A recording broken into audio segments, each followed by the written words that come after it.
streamer pattern. It's tied by Clark Pierce Cheech over at Fly Fish Food. And the reason I'll start with this is because it's really big, and it's the exact same technique as tying a smaller soft hackle. So I thought when we're learning how to wrap these hackles for the first time that we'll go ahead and go big or go home, right? All right, so on this fly, I want my body to come about 2/3 of the way up. So I'm going to go ahead and start my thread right here. And I'm just going to do touching wraps all the way back to the barb of the hook, which is kind of like always our stopping point on most flies. So when I get back here,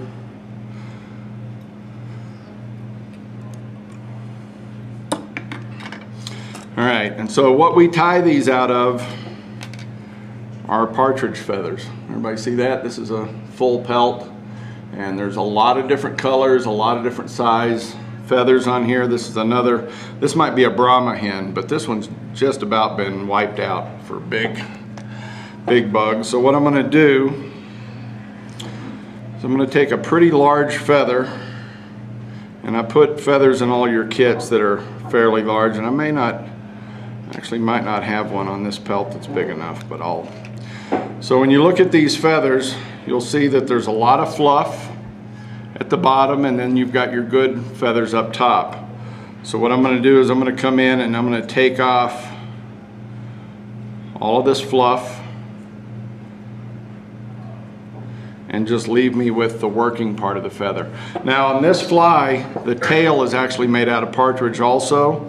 In your cups, I got really big partridge. That's why this other cape is all out now, because I kind of emptied it out for your kits. So what I'm going to do is I'm going to take the long barbules off of this partridge, and I'm going to take them from both sides, and this is what I'm going to use for my tail. So it's just a clump. On the fly that Clark ties, that Cheech ties, he uses all that fluff, all that garbage from the bottom of the feather, and his whole point is to tie a fly that uses the entire feather. And you know, sitting in your vise it looks okay, but I've actually done it, and as soon as it gets wet, that fluff just turns to kind of nothing. So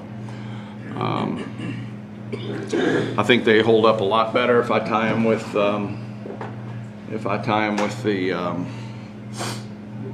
better feathers. So the next thing we're going to do is this is going to just have a tinsel rib, and it doesn't matter what kind of tinsel you want to use. This one's orange on one side, green on the other.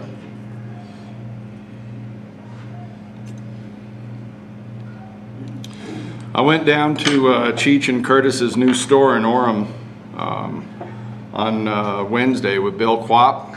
It's a small store at 1625 North State in Orem. And I tell you, it's not a fly shop. There's not a waiter or a boot to be seen, but it is a candy store for guys like us. They got a lot of stuff in a small place. The only thing he's missing is a Sam Swink to run it. So anyway, so I just tied in my tinsel, and now I'm going to dub it, and I'm going to use just natural hare's ear, just something kind of beige and spiky. And I'm going to dub this a little bit thicker, and I want to build a taper towards the front.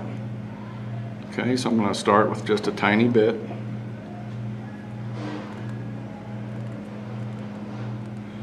And as I come down, I'm going to try, I really don't like to wrap over wraps of hackle. I'd rather have like my hackle be thicker, but sometimes you can't do that because you just can't put this stuff on too thick and have it look right. All right, I'm going to start with that. Slide my noodle up. Okay, now I'm going to wrap. Make sure that my first wrap touches right where my tail started. And then where my thread started at that 2/3 point, that's where I want to end this. And we just made it. And then just kind of brush everything back.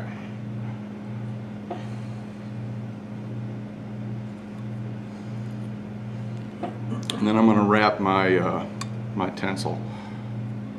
I'm just going to wrap right up through it, just kind of spiral it.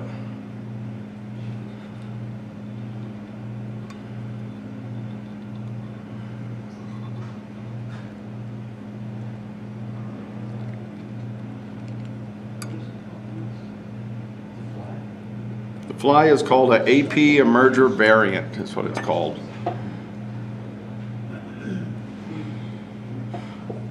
Okay, now once I have it tied in, then I'm going to take a dubbing brush, which everybody has in their kit. It's just a tongue depressor with some Velcro on it. And don't go too hard because you can break that tinsel. And I'm just going to bug it up. And then just bring all those fibers back. Alright, now for a collar, I'm going to put any kind of sparkle ice dubbing. And you guys don't have this in your, I don't think I put any in your kit, so I'll come around and drop some off. But what I like to use is this brown ice dub, and they call it brown, but I don't know, that doesn't look too brown to me, but that's what it always looks like. So it's got green and purple, and so on this I'm just going to put a dubbing ball right in front. Nice and easy. But any kind of ice dubbing works, any color that you like.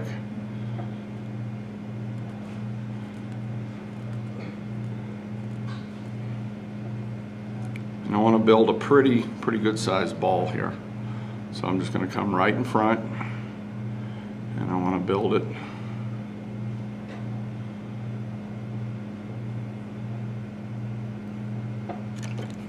And this I'm going to pick out.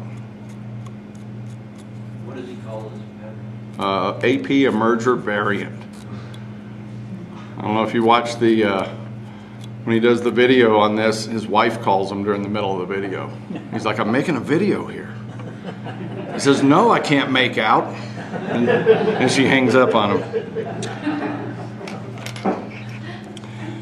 He's a funny guy. Yeah, he is. Alright. So now we're gonna get down to the business of hackle wrapping. Well, this is on a size 6 hook. You can tie it down, you do a 10 or so. I mean, we fish this as a streamer pattern in strawberry, and I honestly haven't really caught a ton of fish on it. I'm just tying it because it's a soft hackle and it's big. So I have fished it a couple times, but so far Klusman and Schultz haven't come over to my boat and asked me for one, so that tells you something. We can't catch you, that's the reason. You got that 55-pound thrust motor. I'm going to get flames painted on my boat too. So this is from a different patch. I can't remember, but I believe that this is a Brahma hen. So we tie, you know, any kind of bird feather just about can be a soft hackle. We use partridge a lot. We use Brahma hen. We use what else? We use some of the little ones. I use starling, which is really delicate. So you gotta get your touch on for sure. All right. Now on the little ones that we're gonna do, we'll actually, you know, you gotta be able to measure how far back your barbules are gonna come. On this fly, you know, it doesn't matter because it's so big. But the way you do that is you just hold out some of the longer fibers, put it where you're going to tie it in, and you can see how far back it's going to go. On this fly, like I say, it's not going to matter, but on the little ones we will be measuring. All right, so to prepare this to tie in, I'm going to take just the tip, and you can use hackle pliers if you want, and hold it right in the middle of the spine, and I'm going to strip everything backwards. And then I'm going to leave, it's kind of like a little Christmas tree, leave a little tie-in point. On some of the smaller flies, since I'm going to tie this in, you can see how this feather is concave. I'm not going to tie it in this way, I'm going to tie it in this way because I want my barbules to go back. If I tied it in this way, they're going to go forward. You couldn't see that. Okay, let me You see. have to hold it closer to the fly. Okay, so I'm going to tie it in this way so that you can see it's bent, curved over the top, as opposed to this way, where it's curved up. All right. And then since I'm wrapping in this direction, sometimes we actually pull this row of feathers off, and that way we just have stem laying straight down on our hook, which sometimes makes a neater fly. Okay, so that's my tie-in point right there in that little where the feathers change directions. So I'm going to come in and I'm just going to catch right there. I'm going to wrap towards the eye. And then when I get here, I'm going to take that little tip and pull it backwards. I'm going to wrap back. All right, now if there's any part of that tip that is, I'm having trouble seeing. I forgot to change glasses. Whoa, looks terrible. If there's any part of that tip that's sticking out, you can clip it off, but I pretty much covered it there. All right, so now I'm going to bring my thread back to the head, and I've given myself this little orange platform is where my hackle is going to wrap, because I want to make sure that each wrap of hackle is in front of the last wrap. And now here I do kind of like to use a hackle plier, but you got to be be a little careful. I mean, these things are not, they're not that sturdy. Especially when we get into smaller sizes. All right, so when I do my wraps, I want my barbules to lay backwards. So there's a couple of tricks. One is you can grab and you can kind of twist them in your fingers and get them trained to go that way. That works most of the time, but generally as I come around, I'm just going to stroke them back.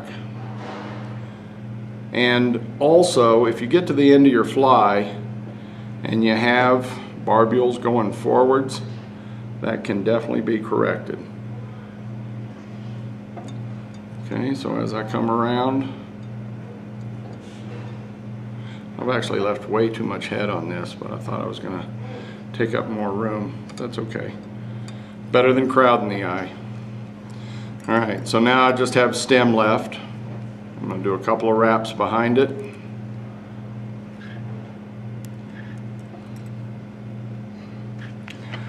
Go ahead and remove this.